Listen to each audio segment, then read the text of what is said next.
following program on Ada Derana 24 is classified for general audience. It is intended for all ages. It contains little or no violence, no strong language, and little or no sexual dialogue or situations.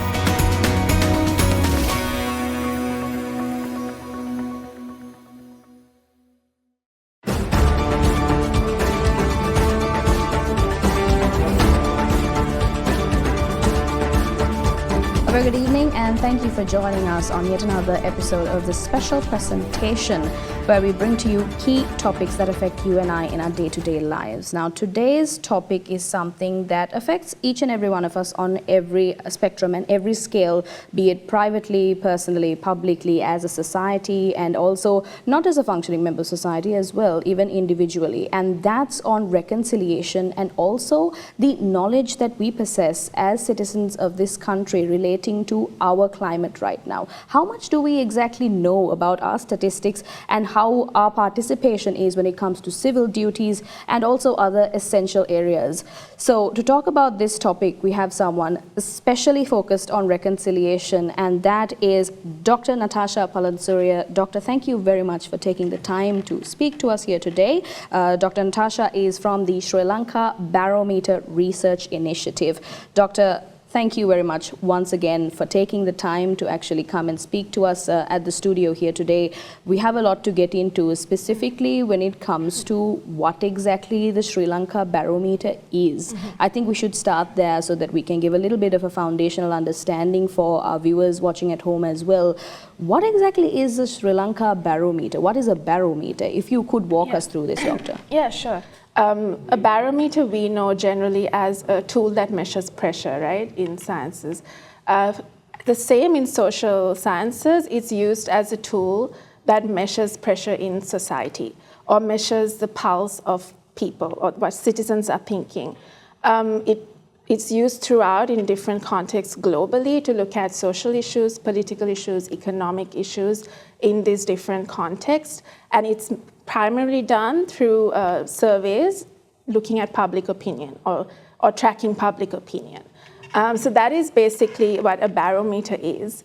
And what the Sri Lanka Barometer has done is adapted this methodology, and they do a survey every year, survey every 2 years, to measure what people are thinking or what citizens think of reconciliation, what Sri Lankans want from reconciliation, but also their perceptions. So it's really to deepen the understanding of reconciliation in Sri Lanka and also to measure its progress, because throughout, I think since the end of the war, we've been trying to really look at reconciliation and are we progressing, where do we stand? And we saw this gap that there is no tool that can really look at, tracking these trends over time. So not just one point in time, but looking at long-term trends of reconciliation. So the Sri Lanka Barometer is actually a research initiative that is done by the SCOPE program, which is Strengthening Social Cohesion and Peace in Sri Lanka. It is also has partners internationally and locally. So one of our main partners is the Institute of Justice and Reconciliation in South Africa. They actually give us the technical expertise when it comes to implementing the survey, the methodology for the survey, because it's based on the Reconciliation Barometer in South Africa, which has been done for over 20 years. And what we've essentially done is taken that and contextualized it to Sri Lanka. We also have the Center for Poverty Analysis, which is a Sri Lankan think tank, who's also a partner. And they look at more qualitative research when it comes to the survey and complementing the survey. And then we also are funded by the European Union and the German Federal Foreign Office, and also in partnership with the government of Sri Lanka. Right, Doctor, I'd like to put a little bit of focus on that as well. Now, there's multiple stakeholders and people that are supporting and initiatives that are supporting this specific research initiative as well. Specifically, we see a lot of support from the European Union and the German Federal Foreign Office as well. Doctor, could you please tell us how exactly the inception of the Sri Lanka Barometer took place with all of these stakeholders coming to collaborate for this? Yeah. So I think initially how it started was back in 2018. It was a different program that was doing it, which is SRP, Strengthening Reconciliation Processes Program.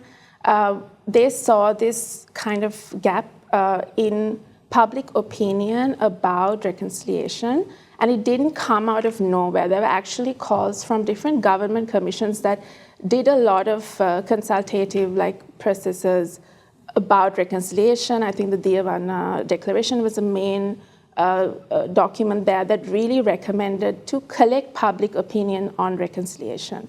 Also, there was calls from civil society at that time, right after 2015 and the UN resolution, to really localize reconciliation. And to do that, we need to hear voices of Sri Lankans. We need to know what exactly the needs are at the ground level. We can't have it at a higher level and make decisions at the top and think that it's going to work. So these were some of the key areas. And also, there was a lot of support when it initially started from the Ministry of Justice. They are the key partner for this project with scope. And that also gives us sort of the opportunity to take it directly to policy level, to take these findings. They've been very receptive of whenever we want to present the findings and really talk about what the solutions might be. So that's basically how it started. And obviously, it's a huge undertaking. It takes us almost a year to do one survey. It takes a lot of funds, and that wouldn't be possible without the support of the donors, the EU and German Foreign Office. So that's where I think the collaboration comes in. And I think being partnered with the government of Sri Lanka gives us also this really touching on the process itself, which is run by the government at the end of the day. Exactly. Before I get to the specifics relating to the current activities of Sri Lanka Barometer and its initiatives, I'd like to pick on what you just mentioned, which is the cohesion and also the collaboration between key stakeholders like the European Union and the German Federal Foreign Office when it comes to the funding aspect, and also the partnership of the Sri Lankan government as well. When it comes to the implementation and also the carrying forward of Sri Lanka Barometer in itself, how exactly does that process play out with cohesion with the government? So I think it's very important to say here that it is an independent initiative. So even though we're partnered with government and these major donors and stakeholders, we really do have a say in what is the data we collect, how do we collect the data. So in that way, it's very impartial, and also because we do have these partners that are non-government organizations and research organizations, think tanks, it's really rooting it in, what is necessary for reconciliation, but but removing it from the political process and really looking at the needs of people and really going deep into what do people want from this. We talk about it so much, but what does it actually mean for people? Yeah, always to address what is direly required by the general public. And despite the heavy connection that we see, the collaboration we see, it is a standalone initiative and there's no manipulation whatsoever. So we can actually ensure that the general public are provided with unbiased data and facts and figures. Yeah, and I think to add to that is also the methodology that is very robust. It's been, like I said before, we model it on the South African Reconciliation Barometer. They've done it for 20 years now. And it's a very foolproof sort of methodology, and we are very careful not to deviate from that methodology. Yes, we base it on that, but all the questions we ask people in the survey are very context specific and relevant to Sri Lankans. Tailored to Sri Lankans' experience, which is what is exactly vital in our context. Doctor, we've been talking about the context and the background for a little bit, so let's take a break from that and deviate a slight bit to the current activities of the Sri Lanka Barometer. If you could tell us about the most recent upcoming events when it comes to the Sri Lanka Barometer and how it expects to further its visibility among the people. Just to take a few steps back, the Sri Lanka Barometer, we do not only the survey, so we do different components. So the survey we do, it's a national survey. It's representative of all social groups and demographics in the country. We do that every 2 years. And then we also have the qualitative approach, which basically we look at some of the data in the survey, and if we want to know more, we can also use different methodologies like qualitative, which really can delve deeper into some of like the key issues that at the national level we might not get information on. So that's another component. And then finally, we have the outreach and communications aspect. This is very important because most of the time what we see is this really good research that is done that hardly gets to people. It might get to like a small circle of like academics or civil society. That's the usual people we talk to. But we really want it because it's the voice of the people, right?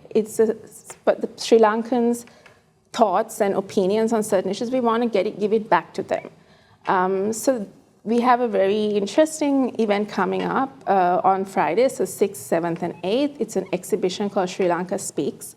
And what we really wanted to do is we really brainstorm how can we take this data, all these numbers that might not make sense at first, how do we take it to people and make it accessible to everybody? So the team decided to go around the country and collect stories. So we call it the photo stories. So there were images taken of people doing their everyday activities, and they tell us their story. And we found that every story had something very relevant to what we're also seeing in our data. They're very powerful and moving stories. And what we did then was we really saw, okay, for example, one aspect we look at is the lived poverty index, which we look at household deprivation, the experience of poverty. So I know we have so many indicators of poverty already, but this really looks at how often have you gone without food, medicine, electricity, fuel in the past year. So we found, I think it's very crucial, I think also at this time of when we're coming out of the crisis or trying to come out of the crisis, people are really, sharing stories of going very, very deeper into poverty than they ever were. So that's an example of a story we use, and then we combine it with our data to show side by side, this is what the data means in conjunction with the human story. So this will be displayed at the Arcade Independence Square on the 6th, 7th, and 8th from 10 a.m. to 6 p.m. So we can, if any member of the general public of Sri Lanka can actually take their time to visit, yes, and have a better understanding about the process of reconciliation, and also not just reconciliation, but also the current context that we are currently living in, to make better sense of our realities as well. Yeah, for sure. We were not able to get into the reconciliation aspects as well, to just talk about reconciliation in context of Sri Lanka and how it has progressed as of the current moment. Before we get into any of those specifics, let's take a very short commercial break. You're watching Special Presentation. We'll be right back after this.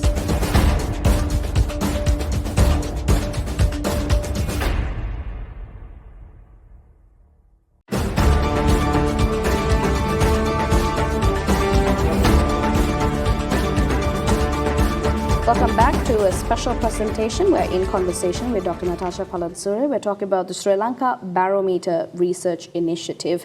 Doctor, we left off defining and explaining what exactly the Sri Lanka Barometer has been up to recently as of now, and what the people can see as results of this research and all this dedication put together finally that we can actually access very easily on the 6th, 7th, and 8th. Doctor, we have to talk about the reconciliation aspect in the current context as well. Now, we got some background, but we'd like to know specifically, with it being so focused on the reconciliation aspect, how exactly are the key dimensions for measurement, especially in a post-war Sri Lanka? Yeah. So the Sri Lanka Barometer, we don't take a narrow definition of reconciliation.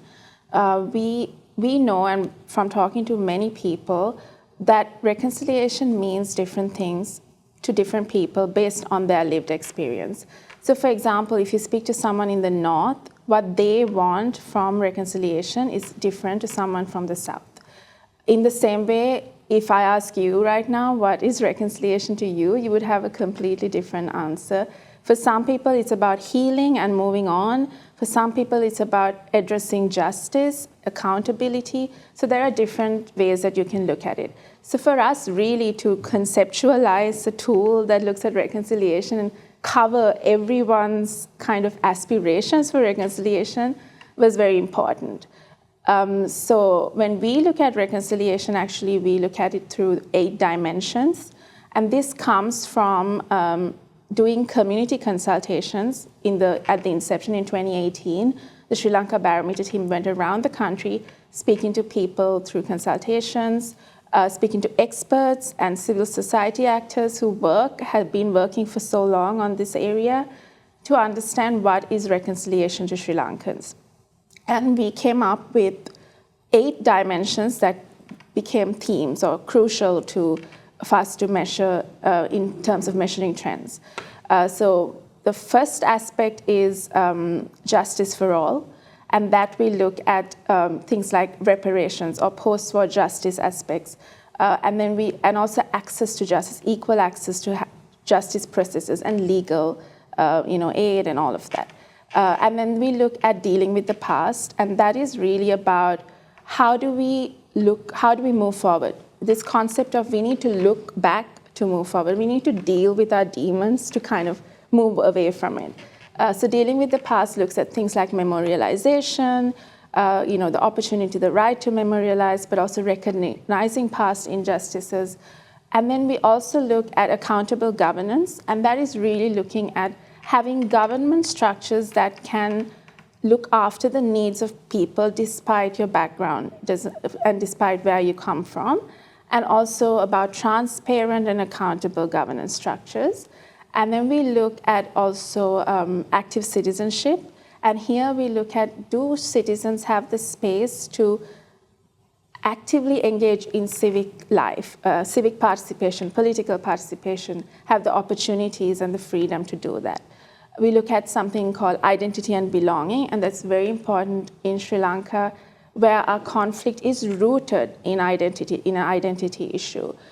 So we look at people's ability or this aspiration to recognize or accept a common Sri Lankan identity, but also be respected and accepted for who you are and your kind of unique identification when it comes to ethnicity or religion. So another kind of aspect we look at when it comes to defining reconciliation is trust. And here we look at interpersonal trust, so trust between people, individuals, social trust, which is trust between communities and different ethnic and religious groups.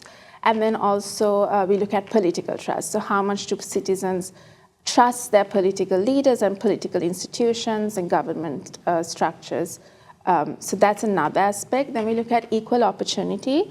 So people have always said, and this is very much rooted in these issues of marginalization, to have the equal access to things like education and job opportunities, and really an equal opportunity to decent standard of living.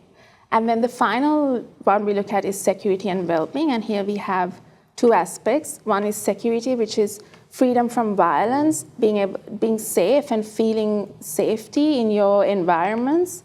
So that's one. And then the other is well-being, and that we look at things like how are people coping, how people doing things like poverty levels and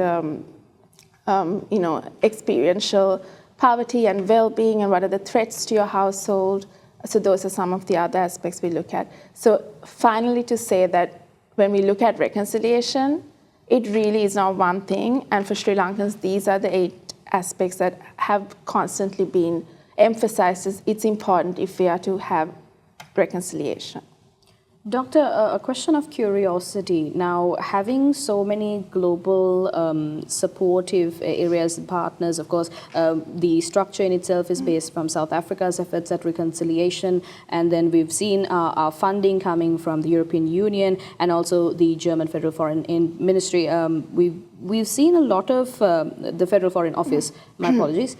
We've seen a lot of influence, as in support, when it comes to the Sri Lanka Barometer.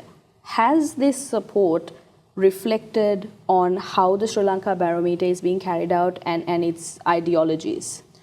Support is one thing, and I think there's no sort of influence on how we define something or what we measure. It really is, and we really try to stay true to this initial conceptualization, the 8 dimensions I told you about.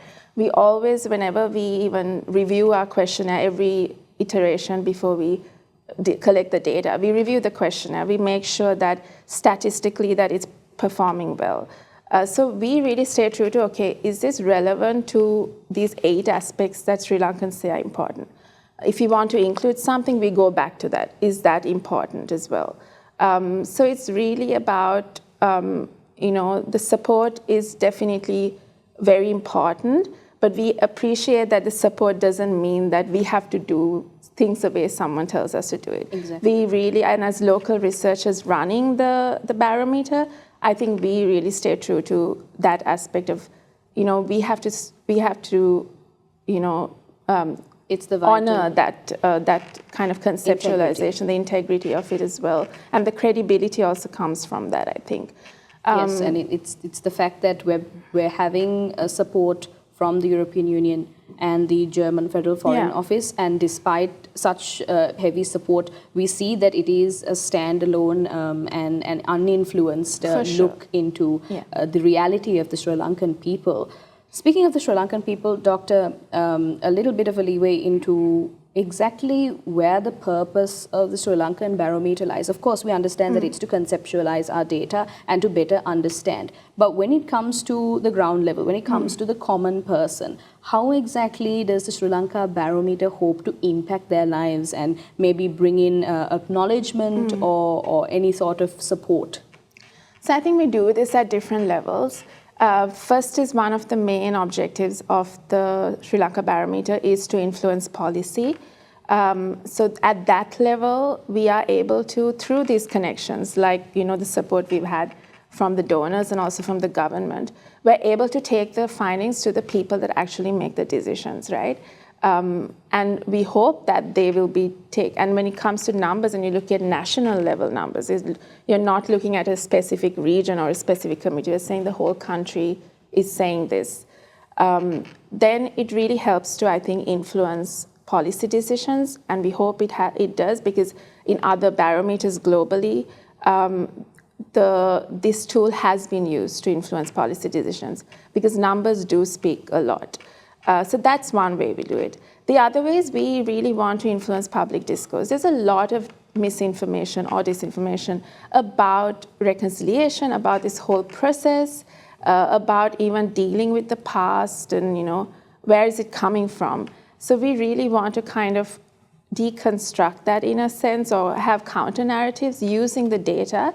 So we hope that at one level, the media would pick up on these, data and use it as its facts, use it as it is, but also civil society, actors, activists, advocates, they can also use the data to shape their sort of planning and implementation of their projects when it comes to reconciliation. So if they're seeing there's a specific area that needs more attention, they can program, to that. But also activists can use the data in their kind of, lobbying and things. And then finally, I think this is very important, and we've seen this by, working now 3 iterations of the survey. What we've seen is, as Sri Lankans, we really look at things the same way.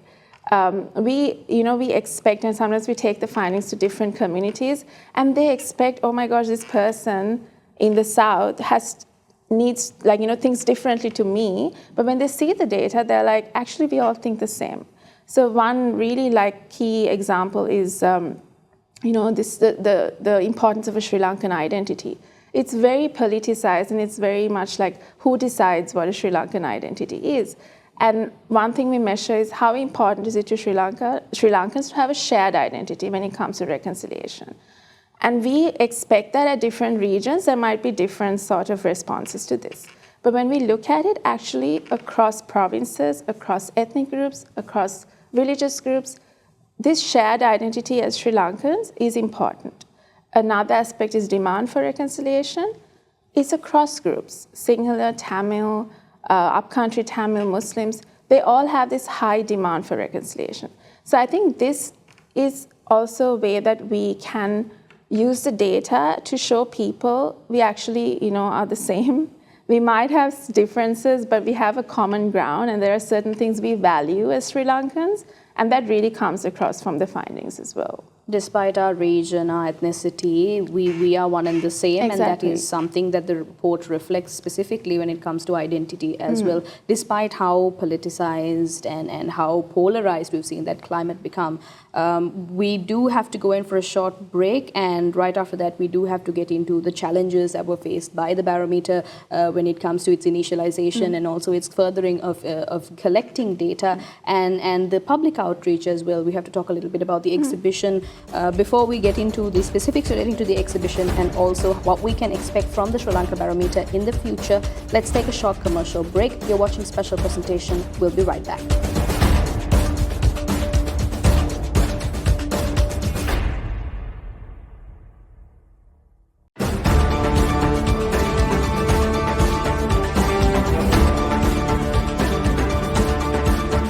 Welcome back to the final segment of the special presentation tonight. We're in conversation with Dr. Natasha Palansuria talking about the Sri Lanka Barometer Research Initiative. And we were just getting into the specifics relating to reconciliation and how vital it is that we understand and ratify and actually streamline what reconciliation can actually fall into and what scope it is for Sri Lankans specifically.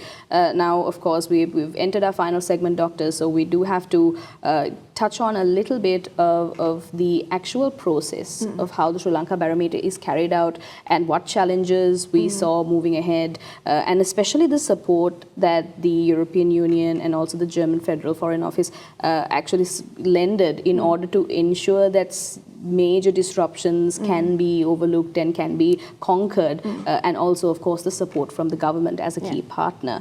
Doctor, could you please walk us through how exactly the Sri Lanka Barometer moved past any certain struggles?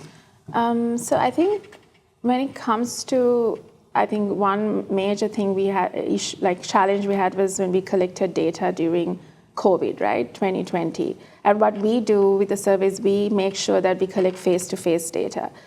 We don't want to do online or telephonic sort of data collection because we really want to capture a representative sample of Sri Lankans.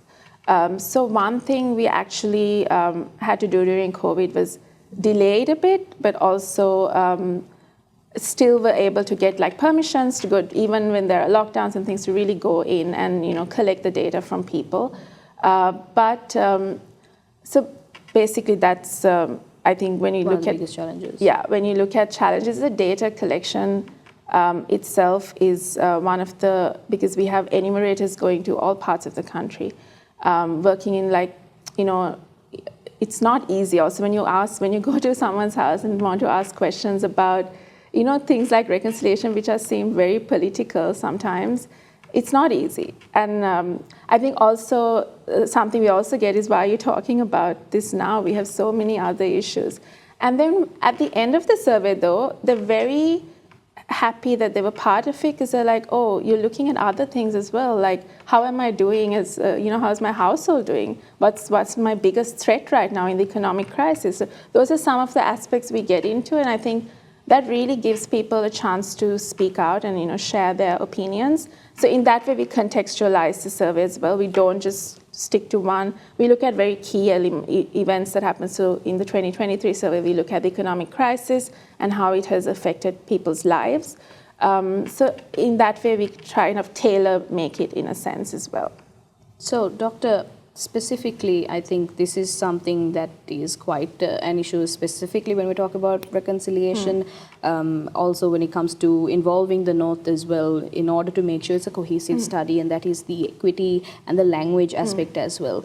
When it comes to the languages that we have that's circulating in Sri Lanka right now, how exactly does the Sri Lanka Barometer aim to actually overcome any sort of language barriers or difficulties that we can see in other initiatives that may have not really done as well as we had expected it to? So one thing we really do is, from the data collection to the outreach, we ensure that it's trilingual.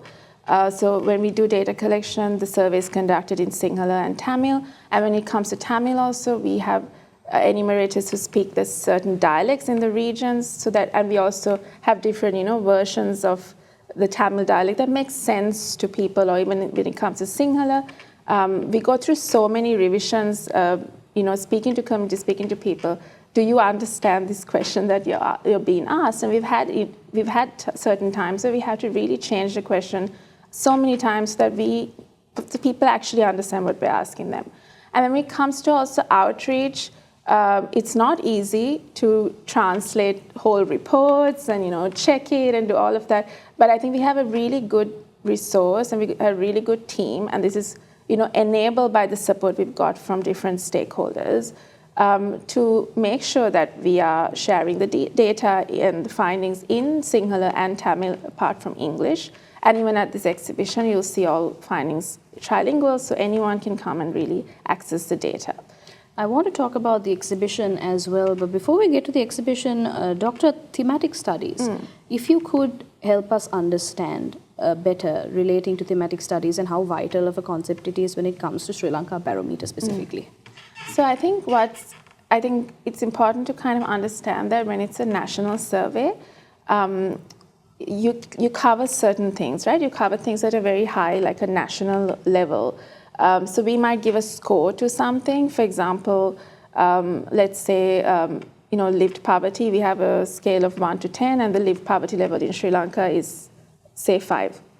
But then what does that score mean? What are people actually going through? It doesn't really translate from just looking at a number. And this is where things like thematic studies, which is rooted in qualitative methodology, can really pick on, and we really encourage people as well. We commission studies, but we also encourage other researchers to use the Sri Lanka barometer data, national data, as a starting point and dig deeper into some issues that you think need to be covered.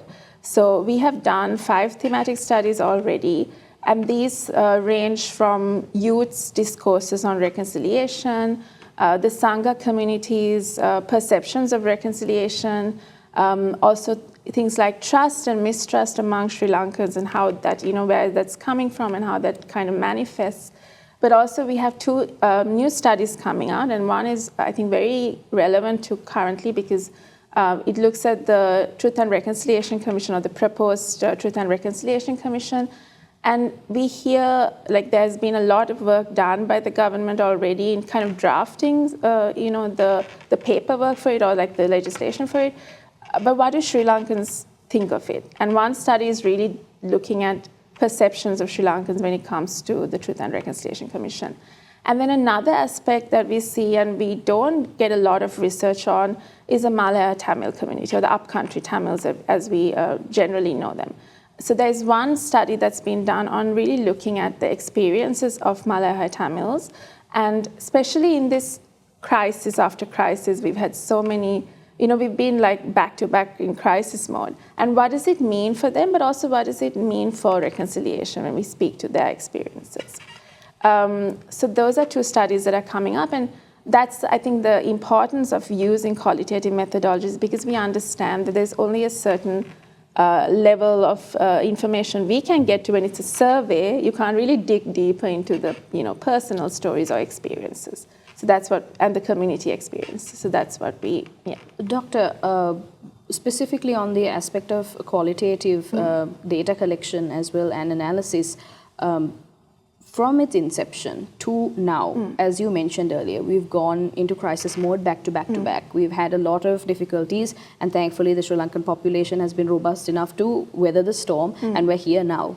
How has the the already impacted crises that we saw the Sri Lankan general public go through, how has it impacted the questionnaire aspect of the Sri Lanka, of the entire survey in itself, basically? How has it evolved along with the crises that Sri Lanka has faced? So I think something we really saw when we were analyzing the data from the 2023 survey is this very growing aspect of economics when it comes to reconciliation, or the economic sort of dimension to reconciliation.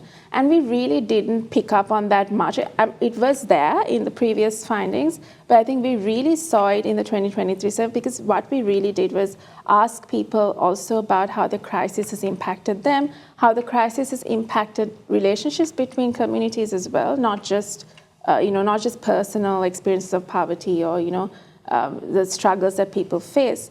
But what we really see is when we ask even things about a question about the main basis for discrimination, we expect that it would be something like language or ethnicity that will be the main response people give. But what we saw in 2023, and it has grown drastically since the last survey, that the main basis for discrimination is economic status or poverty. And I think these things are coming out more and more from the survey. And what we can do is tailor our responses. Reconciliation doesn't have to be one thing. It doesn't have to have one response. It means different things. That means our responses should be different as well. So I think the survey is really being able to bring that out a bit more, this economic aspect of reconciliation. We can see that through the Sri Lankan barometer's efforts, Sri Lankans themselves individually can take a more proactive approach towards better understanding and also maybe even creating change within their own personal spheres as well. We are nearing the end of the discussion, Doctor, so I do want to give a bit of a focus on the current aspects and the current activities of the Sri Lanka Barometer. We spoke very briefly about this in the previous segment, but I'd like to get a little bit more information on the exhibition. What can people expect from the exhibition? Yeah. So what you can really kind of find in the exhibition is not just, so you don't have to pick up the report to kind of read it and know what's happening. I think the exhibition is bringing those findings and that data to life by using photography and by using stories of everyday experiences of Sri Lankans from different backgrounds. So it's from different communities, from different regions, right? So that's one thing. And it's also about really learning about, and through that you'll understand how are Sri Lankans doing in their lives. So that's one aspect we cover. Are they, things like the lived poverty, which I mentioned before, or what is the biggest threat to Sri Lankans right now? And one of the responses we've been getting, the highest response is the cost of living, right? Or like not having an adequate income. So you can really look at what is affecting Sri Lankans in their individual lives. And then we move on to how are Sri Lankans relating to each other? It's the relational aspect of reconciliation. How are Sri Lankans, do they trust each other? Do we tolerate other communities? And you see it through data, but you also see it through these stories. And what are like the things like discrimination, what's really affecting people right now. And then the other aspect, and I find it very interesting to the current context, is active citizenship and how are Sri Lankans engaging in civic life. Are we more active? Are we passive citizens? Or are we really has it changed because of what we've seen in the past year with changes in government and political leaders, but also Sri Lankans really waking up and saying we need to see a change, right? Has that changed when we look at the numbers? Are Sri Lankans engaging the same? Have they changed how they engage? But also what are the things that affect their engagement? Personal freedoms could be one. Do we have the freedom to express ourselves and freedom of expression and association? Do we trust, political trust? Do we trust the institution? Because if we trust them, we'll engage more. So those are some aspects. And then finally also the overarching concepts of reconciliation and really measuring progress. So basically, if we are to come down to the Arcade Independence Square on the 6th, 7th and 8th, a person, an individual that is a citizen of Sri Lanka, from the general public of Sri Lanka, can get a better understanding of what exactly our situation is on a personal level as well, and make better choices moving forward with the data that we can garner from this exhibition. Unfortunately, that's all the time we have here today. Doctor, thank you very much for explaining to our audience relating to the Sri Lanka Barometer and how exactly it is essential that we are also knowledgeable about the context that we're in. Thank you very much for taking the time, Thank you Doctor. for having me here. Thanks. All right, well, that is all we have for you here tonight. If you had missed today's program, you can always rewatch by catching us on our YouTube page, youtube.com/othertharenenglish. And of course, don't hesitate to head on down to the Arcade Independence Square to catch the Sri Lankan Barometer's results in action so that you can get a better understanding of what exactly our lives are impacted by and move forward with that information in mind. Thank you very much for watching. Have a good night.